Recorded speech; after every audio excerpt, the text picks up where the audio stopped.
And this is one, and I have a few pictures here, nothing more than some pictures, but this picture here is, I think, what most of us think of for St. Nicholas, right? The benevolent older churchman who comes and leaves gifts, toys, food, whatever a household needs, right? And leaves it. And we know that St. Nicholas sort of is often quite confused with sort of the present day idea of Santa Claus, which really doesn't happen until Clement Moore. That this sort of confusing of who's coming was never quite so confused until we got real confused with the night before Christmas. Hmm. And so I want us to hold on to this idea of sort of the benevolent churchman, and take a picture and take a look at a few pictures that I got off the internet, some of my favorite memes of St. Nicholas. So the first is he knows when you are sleeping, he knows when you're awake, he knows if you've denied the divinity of Christ. So if you're an Arian, duck. This is really all that we know about Bishop Nicholas. So I'll show you two more, which are some of my favorites, and then we'll talk about what we know about Nicholas. So we have Deck the Halls, or in the words of Saint Nicholas, try Deck the Heretic. And finally, my personal favorite, because this really seems to get to the heart of the matter, a child asking Santa Claus, homoousios or homoiousios, and Santa Claus being very confused and the child being sure that Santa Claus is not the real St. Nicholas, which we all know is sort of part of this confusion of The Night Before Christmas by Clement Moore. But this gets to the heart of what we actually know, not from tradition, not from legend, not from lore, but what we actually know about Bishop Nicholas. Bishop Nicholas was a churchman in the fourth century, um, who we know was present at the Council of Nicaea. We know that he was one of the Orthodox, and if you remember, that's Orthodox as opposed to the Arians, right? So that's Orthodox as in right teaching. That's not anything about East and West that we think of in the church today. But he was one of the major proponents of Orthodoxy, meaning that when it came to the question of who was Jesus, he was convinced that Jesus was the Son of God and God himself. He was fighting Arianism, which said that Jesus was just sort of this superhuman, adopted child prophet man, but not actually God, because it was impossible for there to be, God in heaven and God on earth and both be God at the same time. And the reason some of these jokes on these memes made sense was because what we know is that in the records, uh, Nicholas at one point lays hands upon, whether that's a punch or a slap, one of the Arians. Whether it's Arius himself or not, we don't know, but definitely one of the sort of prime delegate of Arians at the Council of Nicaea. This is how heated the issue was of who was Jesus. And the question on this slide that the child is asking, homoousios or homoiousios, is the difference of a single iota. There were fights over a single iota, meaning the difference between homoousios, which is the same substance, and homoiousios, which is similar substance. This is how minute these differences were. What ends up winning in the end is homoousios, right? So that the Nicene Creed that we confess to this day says of one being, of the same substance as the Father. In Greek, Jesus is God from God, light from light, true God from true God, begotten, not made, homoousios with the Father, of the same substance. But this was literally a fight over a single iota. What comes to us from tradition is the benevolence of Saint Nicholas within his diocese, within his among the community of churches that he was charged with. And some of those traditions talk about his generosity to the poor, talk about his love of children. One particular version talks about a poor family with 3 daughters and not enough money to marry them off, and so was going to have to sell them instead. And so they woke up to find that someone, St. Nicholas, had thrown sacks of gold into their window overnight so that they had these, which over time becomes he threw them in the window and they landed in their stockings, that they were drying by the fire. Oh, he threw it in the chimney. Oh, now he himself came down the chimney, right? I mean, we can see how these grow on each other. But really the idea of this generosity so that these children were taken care of and didn't have to be sold into slavery. The curious thing is St. Nicholas is the patron saint of uh, children, but he's also the patron saint of the Navy, of sailors and ships. Why? Because he is. But it's really funny the things that we hold on to now about St. Nicholas and we think of, and traditions around the world, particularly in more Germanic inspired areas, that hold to St. Nicholas as this idea of you can put out your shoes or your clogs or your whatever overnight and receive small gifts and tokens and coinage and things like that. And so there's still these traditions around St. Nicholas that very easily got sort of crossed into Santa Claus and our gift giving and the idea of involving children in the celebrations of this season. And in lots of ways, really sort of has enmeshed itself, not just in Advent and December and his own feast day, but also in our Christmas celebrations.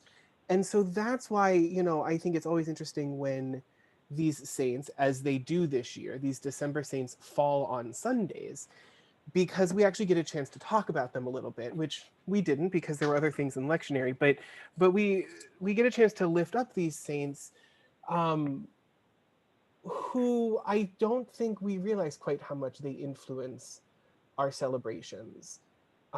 Because in the case of St. Nicholas, we get a lot of the gift giving, as I said, and the children, and arguably from folklore and legend more than from fact. We even get stockings and shoes and places to leave gifts. All of those come from St. Nicholas. Are there any questions on St. Nicholas before we move on? I have two comments. Yes, please. In Germany, at least, because I was there for a year in high school, people got their gifts on St. Nicholas Day, not Christmas Day. And then down at St. Luke's Episcopal at Germantown Avenue and Coulter Street, they have a shrine to St. Nicholas in the sanctuary there. Yep. And it's beautiful. I have to say the sanctuary building of St. Luke's is gorgeous. Oh yeah, well, it's big. Yeah. Right. But yes, thank you, John. That's helpful. Sure. Yep. Are there other questions, concerns, comments, stories to tell of St. Nicholas?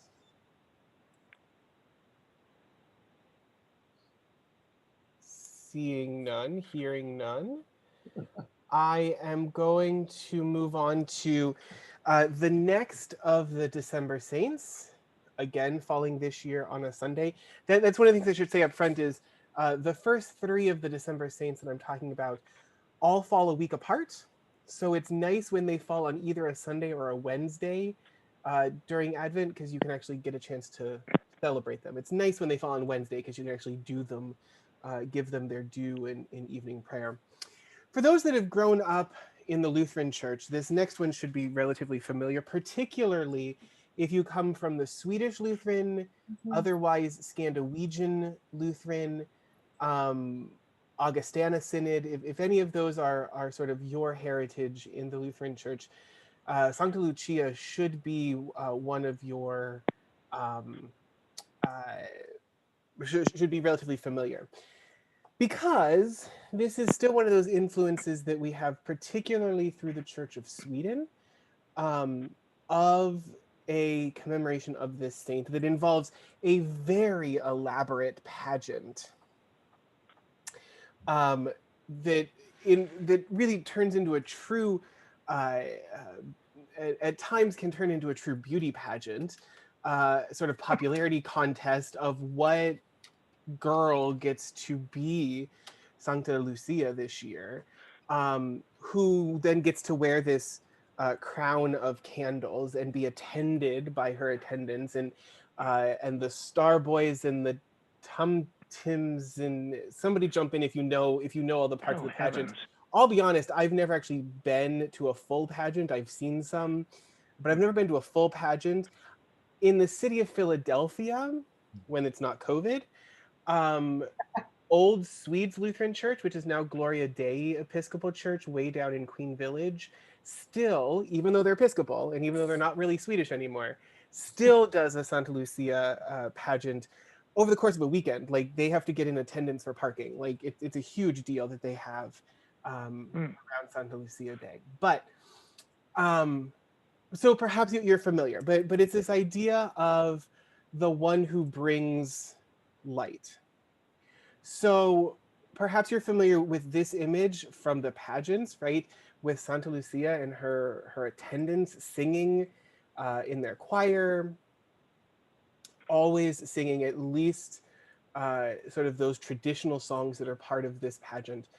Uh, Perhaps you're used to this, which is the oldest daughter in a household, here representative in a larger context, but the oldest daughter in the household having made her saffron buns and waking up the family again with her crown of candles there with breakfast, right? That this is how sort of in the household Santa Lucia is celebrated. And I'll be honest, I know eldest daughters in some Swedish Lutheran eldest daughters that to this day still wake up their parents on Santa Lucia Day, even if it's by phone, um, sort of just as this tradition. This is what we're used to, sort of as the inherited image of Santa Lucia, particularly through the Lutheran lens, particularly through the sort of Swedish Scandinavian heritage. This is Santa Lucia. So this is Santa Lucia receiving her last communion before she's martyred. If you can't quite tell here, but she's blinded, and the man is holding a sword which will end up through her throat. This is Santa Lucia. This is the daughter of a wealthy couple uh, in Italy, probably Venice. That's where her remains ended up. But a wealthy Italian family in the 3rd century, so around the 270s, who, as more than a few young girls did at the time, had vowed her virginity to God as part of her sort of Christian piety.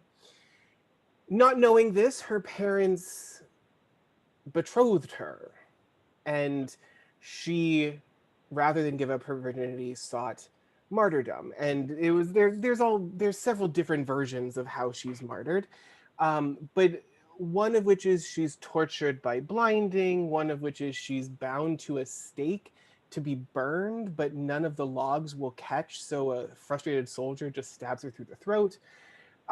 Another version of the story is that she is walking through the market with her maid and her helpers and her attendants, and she has an admirer who won't leave her alone, and he admires her beautiful eyes in the marketplace, and she goes home and takes them out herself and sends them to him on a platter and says that if he Oh, loves them so much he can oh, have them oh, that's awful.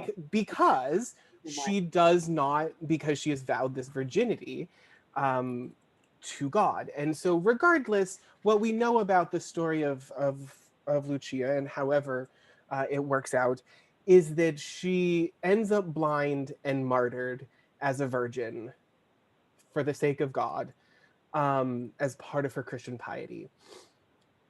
The church tries to be on her side as much as possible. Her parents largely aren't, because this is a time when marriage is a big deal for business and politics and things. And certainly her betrothed, in whatever version of the story you have, are never happy with this. And so we have sort of this version of Lucia. So we end up with sort of this amalgamation of Lucia with the crown of candles, but also with her eyes in her hand. Um, what we Well, end up oh well. celebrating, but the idea here of Lucia and Lucia in the December month, in this season leading up to the solstice, in these days of growing, shortening days, right, lengthening nights, this is another one of those celebrations of light, right? And so how does this young girl from Italy somewhere end up being more venerated and more celebrated in Sweden and Scandinavia than she is in Italy itself, where her remains and her basilica are in Venice, is because in sort of northern countries she's seen as the light bringer, right? This is why she wears the crown of candles and wakes everybody up first thing in the morning and brings sweets, because she is the one that brings the light, right? One tradition is that she actually ends up proselytizing in Sweden. That's not actually part of her story at any point. Italy had no idea Sweden existed around the time of but we have that connection there too. But some of the things that we get from this, right, are these ideas of pageants, of candles and wreaths and crowns. Again, the involvement of children. Again, the celebration of light on dark days. Right, all of these are things that we see in this season. And again, I by no means want to say that we took from the celebration of Lucia and added it to Advent and Christmas, or that we took it from Advent and Christmas and added it to Lucia. These sort of all happened naturally, very, very organically in and of themselves, but they do bleed over, they do overlap. And so we end up with these Lucia pageants, which are very involved, and people wait years to be Lucia or to be an attendant or to be the star boy, to have that line, to have that song, right? Children are taught from an early age how to make the saffron buns and about the generosity of sharing the saffron buns. Like all of these, though, we can see are part of these traditions of this season, whether or not they're specifically saffron buns versus cookies or other breads, and whether the crown of candles is on your head or on your table or hanging on your wall, right? Whether your pageant is about Lucia or about the Holy Family or about something else, right? We have these traditions that grow and build, and we can see the ways that they do influence each other. So again, this is Lucia. We just had her day yesterday. A fun little side note about Lucia is that Saint Lucy, which is, I mean, she's Lucia in Italy and Lucia in Scandinavia, and in our book she's Lucy, just plain old Lucy, comma martyr. But Lucia is one of the few women named in this canonical litany of saints. She's listed with Agnes as one of the virgin saints. And so that's actually a really big deal. There are only a few women named in that list of saints. And Lucy and Agnes are up there, both of them for the same general reason. Both of them perhaps friends. If not, Agnes was definitely an influence on Lucy, Lucy being part of Agnes's community. So that's Santa Lucia. Are there any questions, comments, your own stories of playing Lucia as a child and carrying, and whether or not you had to light the candles or they were fake candles up on top of your head? But stories, questions, concerns. I never realized that Santa Lucia and Saint Lucy were technically the same saint, because I always knew Saint Lucy, holding the plate with her eyeballs on it. Mm-hmm. But then I never connected her with Santa Lucia, the chick with the crown of candles. And when I was at Springside, an all-girls school, we did have, we had a Christmas pageant, and one girl, she was actually German. It was Kristen Welke. Right. Sigrid Welke's daughter, I think, Was played. she Lucia? She played Santa Lucia, and I forget if we used real candles or fake candles. Odds are we used fake ones. I was going to say, in the 21st century, it generally ends up being how old you are, whether or not they're real candles, and are they real candles and lit, or real candles and unlit, or just fake candles. They actually make, I think you can see, oh, I didn't get them, but they actually make, they're just green metal headbands that you stick the fake candles in, and they're on the side, and they work a little better. But yeah, I mean, that's, you know, my home congregation in Connecticut, Salem Lutheran Church, which was originally called the Swedish Lutheran Church of Naugatuck, still in the basement had all of their Lucia costumes and stars and hats and Oh wow. sashes and the trays that you needed and the whole deal. That being said, if you asked anybody how, like, let's put together a pageant, nobody actually remembered any of it. But yeah, it's, and again, the idea of the candles and the light and the eyes all go together in this idea of sort of light and the darkness and vision and proclamation and gospel. And it gets complicated because, again, like with Nicholas, we confuse some of these stories and end up with more tradition than history. But she is always a fun one, and certainly well beloved in Lutheran circles. I just want to say that since I'm of German heritage, but I've never heard of her until now. Mm-hmm. Tell you the truth. Yeah, and that's, you know, she is one that if you grew up, like I said, if you grew up sort of on this sort of northern Lutheran heritage, you can't really probably have escaped Santa Lucia. And then there's a whole other tradition of Lutheranism that doesn't. But you probably grew up at least hearing more about St. Nicholas, perhaps. Oh yeah. Yeah. Mm-hmm. Yeah. So again, it's which December saint do you have? Are there other thoughts, questions, concerns?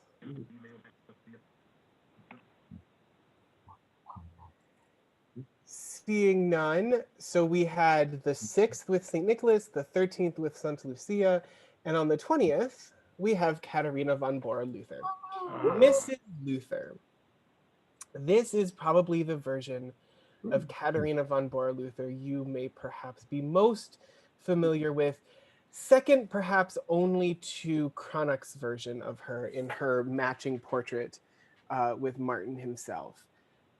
This is the former nun who comes from an abbey that seeks Luther's help to help the sisters escape. She escapes in a herring barrel, we're told, and shows up. She helps get all of her sisters married off and is the last one left, and sort of coerces Luther into finally marrying. Luther from the beginning is all about marriage of priests. He doesn't think it's for him. Then he meets Katharina and she kind of wears him down. And so they end up getting married, having more than a few children.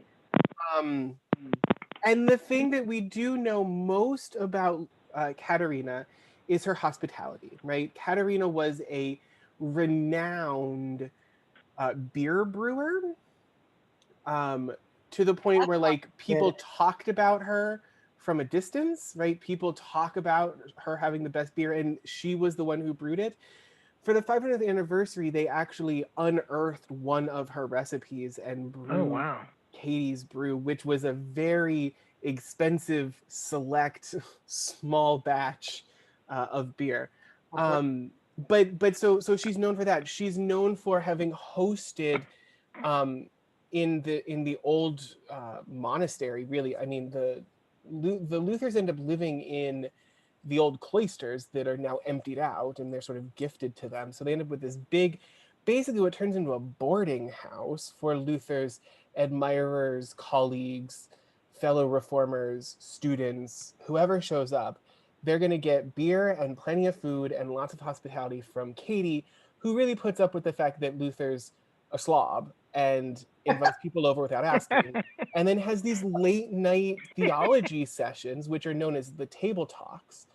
And the table talks are actually a volume of Luther's works, and you can pick up selections from it in a lot of places, which are just fantastic sort of short sayings and teachings that Luther would just sort of spout off at the dinner table and afterwards to whoever was at the table, and whatever student at the time happened to write down their couple of notes ends up as the table talks. So this is who Katharina von Bora is, right? So in this picture, I should say, she's in the circle, Luther's playing the lute, and between them, the only other adult in the room is Philip Melanchthon, who is the sort of right-hand man to Luther himself. Philip Melanchthon is the author, really, of the Apology of the Augsburg Confession and most of the Augsburg Confession itself. So much of what we have from Lutheranism is written by Melanchthon, who was much more about law than theology, and so was able to write as eloquently as it is. Was able to sort of put it in language that people would get, that would work for a defense of faith before the councils, etc. So that's who's in between them. That's the adult that's sort of crossed out by the circle around Katharina. This is one of our most beloved Lutheran lore pictures of Luther and Katharina. And look, Melanchthon's still there. But again, not much has changed. The family's just sort of spread out and they put a table in the middle and put a Christmas tree on top.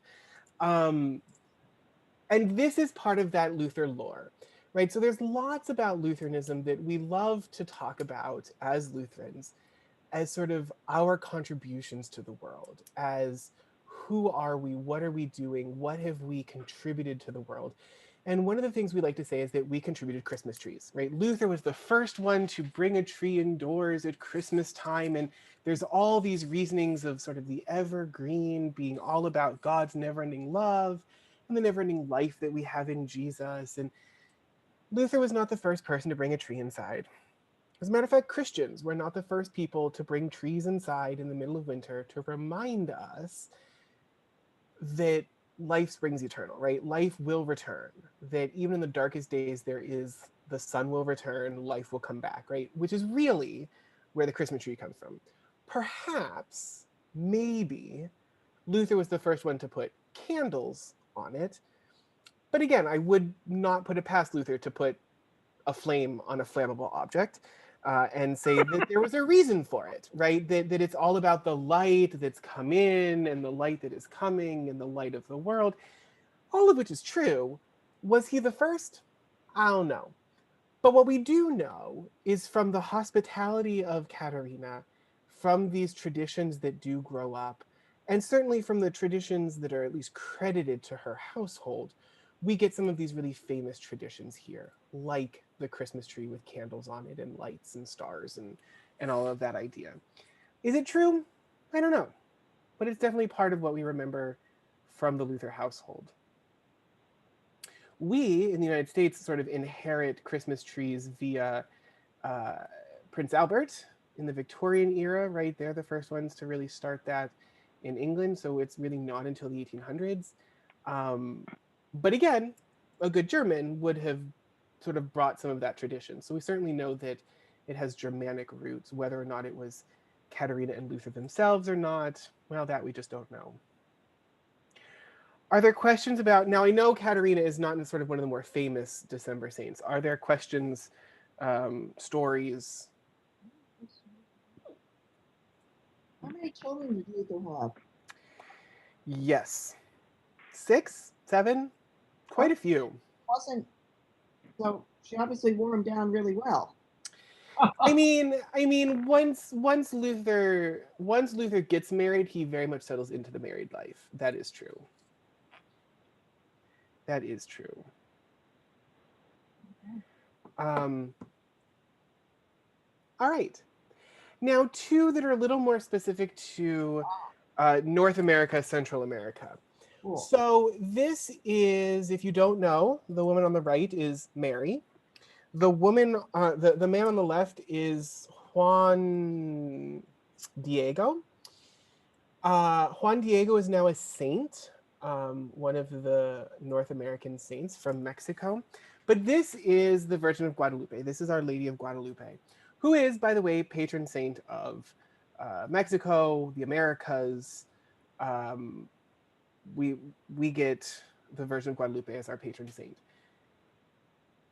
You may be familiar with the picture. You may or may not be familiar with the story. So the story is that Juan Diego is out in the field doing his thing. He's tending his flock by night. I don't know what he was doing in his day job, but he sees this vision of Mary and he runs into town to tell his priest that he's seen this vision, and it's sort of written off, as often happens with people who see apparitions. He's written off, and the and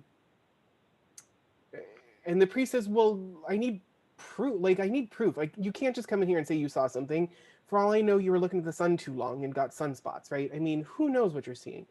So Juan goes out, and later on, the Virgin of Guadalupe appears again, and he says, my lady, it's wonderful to see you, but they don't believe me. I need proof. And she showers down these roses. He picks them up in his tunic and runs back into town. And when he goes to open them up, the roses fall out, and this image of the Virgin Guadalupe is on his tunic. And that's seen as sort of this proof of the apparition that is known. But really, for those that know and are aware, the Virgin Guadalupe has deep, deep resonance with our Latinx siblings. It is a truly American apparition. Juan Diego is a truly American saint, and in the idea of the Americas, right? Not in America, the country, but America, the Americas. This is a truly American, Native American saint vision. And that's one of the big deals about the Virgin Guadalupe, is that she appears like a Mexican, right? She appears with dark skin. She appears with sort of more traditional fabrics. She appears in Mexico to a Mexican as a Mexican, which is really one of these ideas in this season that is so important, is this idea of the accessibility of the divine, right? So while Mary herself is not divine, and nobody, even the Catholics, claims that she is fully divine, the idea, though, is as the mother of God, which she is, that she looks like us makes God that much more accessible, right? That the child born of her would look like her, which means looks like us, makes God that much more accessible. And so that's one of the really big things, I would say, when we're talking about some of these traditions that overlap and have influence and et cetera, I would really say that's what we take home from the Virgin of Guadalupe, whose feast day was just this past Saturday on the 12th. But you will see her a lot, and you can generally tell even in black and white, because as far as I know, this is the only apparition of the Virgin. She's upheld by an angel standing on a crescent moon with this full aura the whole way around her. So that there are lots of virgins, and lots of virgins have auras and halos, and there are angels, and there are moons, and Our Lady of Grace is trampling a serpent, and there are Our Lady of Loreto has the weird triangle skirt on, and Our Lady of Czestochowa has the black face because the icon got burned. Like, all these things. As far as I know, Virgin Guadalupe is the only one that has this full aura the whole way around her. So whether it's in black and white or not, you kind of always know this is her, because she always has the angel and the moon and this aura. And this is really truly one of those American things. Obviously, not one of the feasts or the saints that we have on our calendar in the Lutheran Church, because Lutherans seem to be scared off by Mary. Not quite sure why, but we are. But certainly, I think as Americans, as folks in the world today, and particularly, with some of the politics going on around the world today, especially when we talk about our Latinx siblings, certainly a very important one for us to remember and an important one for us to share in the celebration of in this season. Are there questions, concerns, stories, personal anecdotes about the Virgin of Guadalupe? So Juan Diego, he wasn't a Spaniard. He was a Native American, right? He was a Mexican. Mexican. So Guadalupe is in. So Guadalupe is a place in Mexico. Okay. Yes. So he is Native American in that he is native to the Americas. Yes. Okay. Yeah. Okay. Thanks. Yep.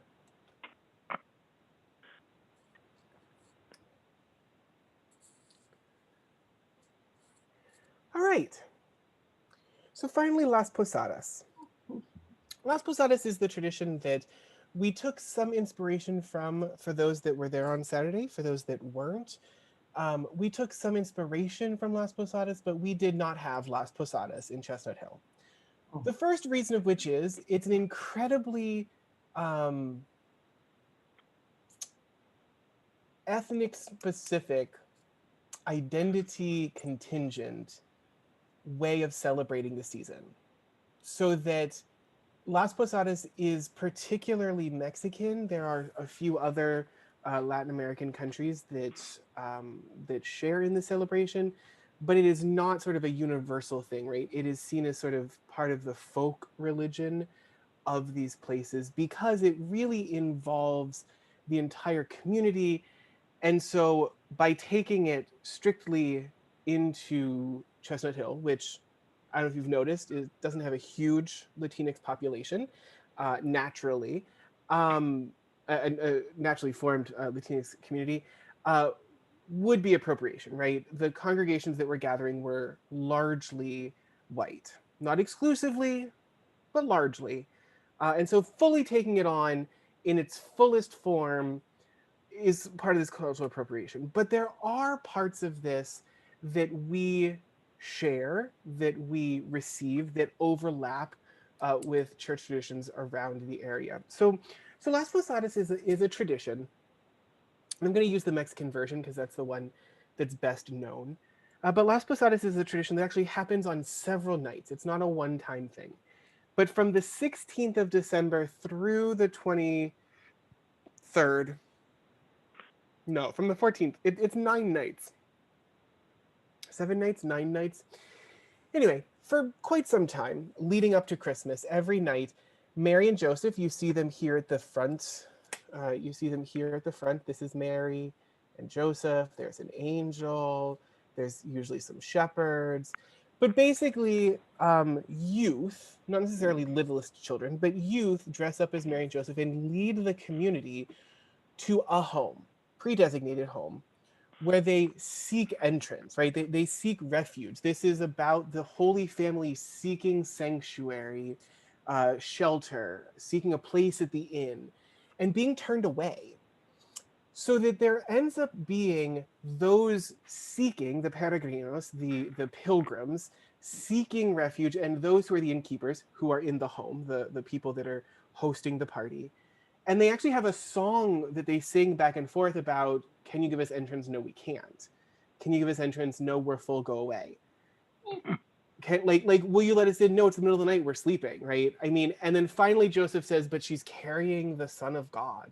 And they said, well, okay, I guess we can. And then everybody sings about Las Posadas. And then what ends up happening is the entire community has gathered and followed and ends up in the home for a party. If it's not youth dressed up, it's the figures from the church's nativity that sort of travel at the beginning. But it's always about this call and response back and forth of, will you give us room? No, we won't. It's about this enacting in very much a pageant style that involves the whole community, sort of this seeking of refuge on the way to Bethlehem. So that this is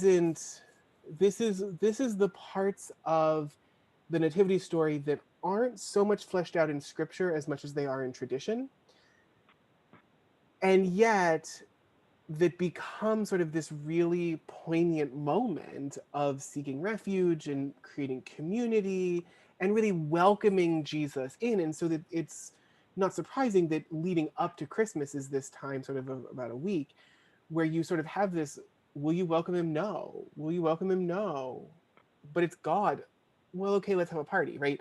And so there's sort of this back and forth that really sort of draws that in, and again makes these connections to some of our traditions that churches hold dear around the world, right? Having a pageant, having children, youth, even adults dress up as Mary and Joseph and the angels and have the little ones be shepherds.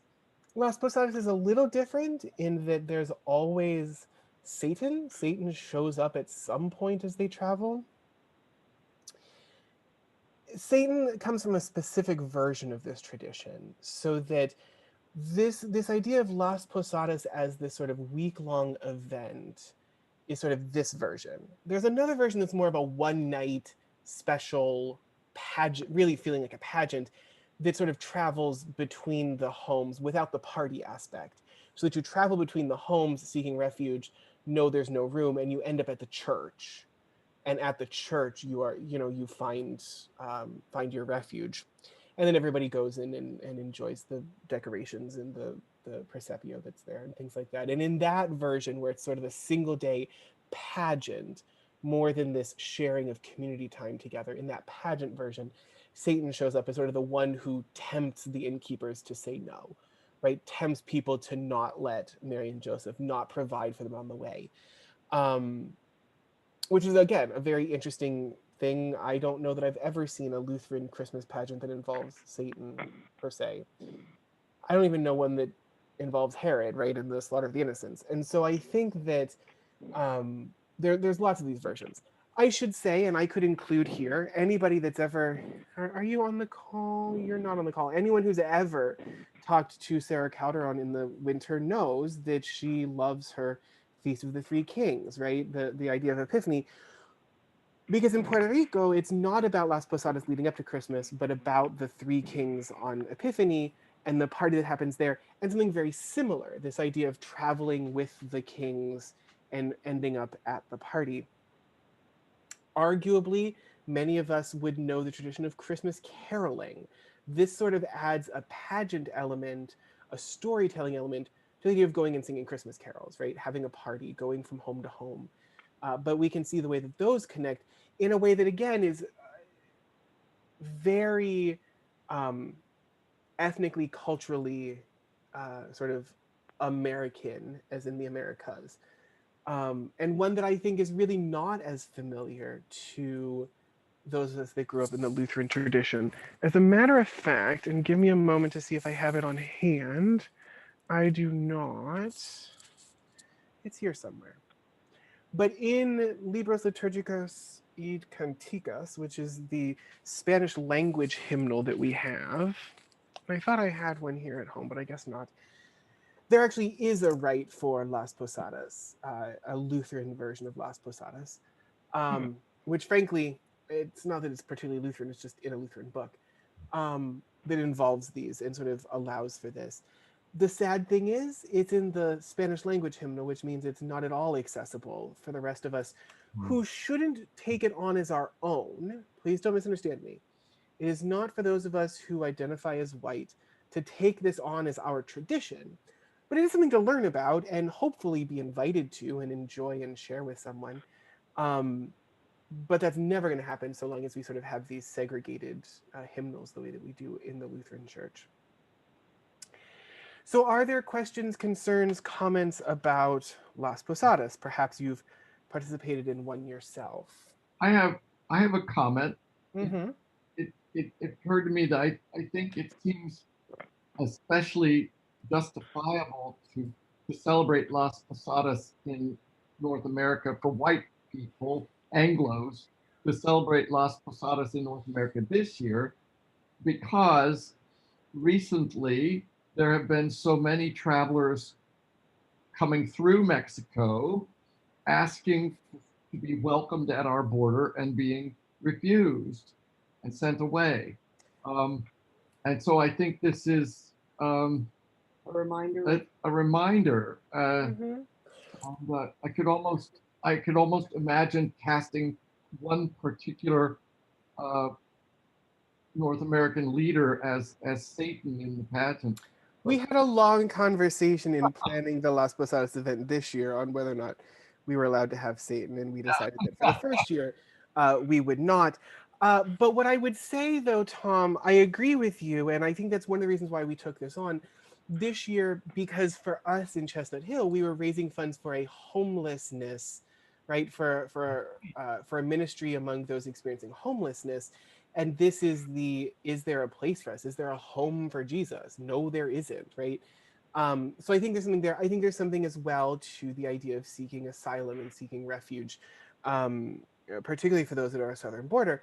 I would argue, though, provided that those of us who identify as white um, participate in the ways that we're invited to, because there is a danger when we do it in a solely or largely white community, then you're going to end up with white people on both sides, both asking for refuge and not being given refuge. And we're not the ones asking for refuge. We are the ones denying it. Right. And so if we're going to work on this enacting, if we're going to use it as these sort of social justice moments, I think it's incredibly important that we do it when invited, as invited, being mindful of these things, right? It's the same idea of, when we read the Passion, do we the people put the words of crucify him in our own mouths? Well, yes and no, but it's sort of very, sketchy. There are things that, we need to be very mindful of. Right. Did any Latin American communities, I mean, communities of Hispanic descent in Philadelphia, did any of them celebrate this year? Do you know? So I don't know who celebrated. It's a little early if they're celebrating it on the traditional end, because the traditional end would start like the 16th. Uh-huh. So it's a little early. I know I talked to Sarah Calderon, who did come on Saturday. And largely the communities that she knows in sort of around Esperanza are not particularly the communities where Las Posadas is a tradition. A lot more of them keep to Tres Reyes, the Three Kings Day. And being mindful there too, right? That the Latinx community is not monolithic. Right. It's not monolithic. And so you can't just say like, oh, this is a Latino tradition. You can say this is Mexican, and a few other Latino countries celebrate this, and more places are taking it on. But sort of these roots of this story. And so I think for me, that's the only thing on white folk participating, is we need to be mindful of how, because otherwise it seems almost mocking, I think, to have this be like, oh, and now look, the white people can play about seeking refuge and not being given it, even though white people are always the ones not allowing it, rather than almost always not the ones seeking it. And so I think those are the things when we talk about appreciation versus appropriation, that I think are important. So that I would never say that, even with the resources that the ELCA has put out, I would never suggest that Christ Ascension do Las Posadas. We have a few Latinx members, but largely we are not. We are a predominantly white congregation, and so it just wouldn't be appropriate. It would be appropriate for us to partner with like Iglesia Nueva Creacion, which is over in Kensington, right? To be able to work with them, we could do that, but we got to be careful. And so that's why what we did on Saturday was the Walk of the Holy Family in the tradition of Las Posadas, because we weren't going to households. At no point were we turned away. Right? Ours was more of an awareness of homelessness. Right.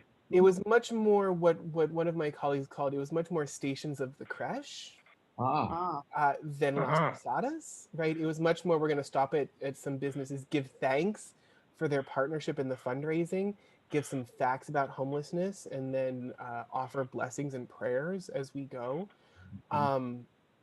It was much more that than this like playing at seeking refuge and being denied. And I think that's that's it's good to be mindful of those things. There's when you compared it to when you used the phrase stations of the creche, I suddenly thought of a tradition in Italy which involves stations of the cross in the landscape, and that's the holy That's Sacramonte, the outdoor uh, Stations of the Cross, but yeah, it's like a mini pilgrimage route in the Yep. landscape that is meant to bring to mind the memories of, Mhm. of the holy. Um, and it involves moving as this does from place to place. Although it's not houses, it's almost like little stage sets. Mhm. I don't know if you ever saw any of these Sacrimonti. No, I didn't, but again, that's Northern Italian thing, I think. and very similar to Corpus Christi celebrations too, right? Where you sort of process Yeah. the host through town to various stations where blessings are offered and prayers are offered, right? Stations of importance, but also in sort of these parallels. And yes, I think that there's some parallel there. Um, yeah.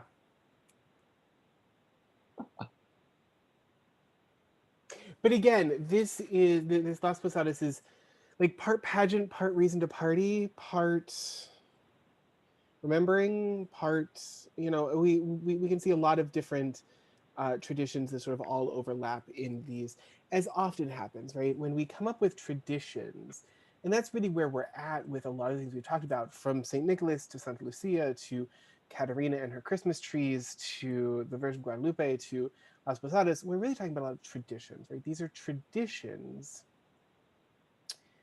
that they grow and they are added to, and this community adds this and that community leaves that part out, and it just kind of goes from there. And I think that's the thing for us to remember when we come to this season, is that what makes it holy is the participation, right? What makes it holy is the people. What makes it holy is the history. And whether it is true to history or not, I think is less important sometimes than sort of the holiness of the community that is participating, and how the sort of heritage that we got to the present moment. And through all of these, that's what we see, right? We go from Nicholas, who decked a heretic in the Council of Nicaea, to stockings and Christmas trees and Santa Claus, basically, right? And Santa Lucia goes from a virgin in the 2nd or 3rd century to a young girl every year who brings candles in her hair and somehow doesn't light herself on fire and brings sweet buns. To Katerina, and whether or not she had a tree or not, we know there was hospitality around her table. To the Virgin Guadalupe, and an idea of a God who looks like us. And then finally, this Las Posadas, which is really this community involvement, this partnering with the full community for a chance to partner and welcome, that I think, we see how they grow and how they change and how they feed one another in our current traditions, which is one of those reasons why, yes, Advent is Advent and Advent is necessary. And in a liturgical sense, it's very important that our Sundays leading up to Christmas are this time of waiting and preparation. But I don't know. I think there's a lot of things that predate a much earlier allowance for some decorating and celebrating even while we're waiting, right? Because the thing is, we're not play acting. Advent isn't about pretending we don't know that Jesus is going to be born on the 24th, 25th of December. It's not about play acting that we don't know that's happening. And so, the waiting is important. Advent is a necessary season and it's very countercultural. But I think a lot of these traditions that we've shared tonight are reasons for us to remember that there are ways to share the same sacred story and the celebration throughout the whole month, and sort of take that time. We'll talk much more about, well, not much more, but we'll talk at least a little bit more about that next week for our last session, when we finally sort of get into sort of Christmas, the end of Advent, what it means, what we've been waiting for. talk a little bit about Christmas and definitely talk about the Christmas martyrs that come after Christmas. Okay. Are there closing questions, comments, stories, concerns, anecdotes? I want to thank you. This doesn't have to do with tonight, but I want to thank you for that lovely prelude yesterday. Yes. Mike told me it was the King Singers, I believe. It was, Yep. yes. Excellent. Well, thank you, Pastor. All right, well, thank you Yes, all. thanks. This was fun. This was a lot of fun. And I will look forward to seeing some of you tomorrow and Wednesday and Thursday.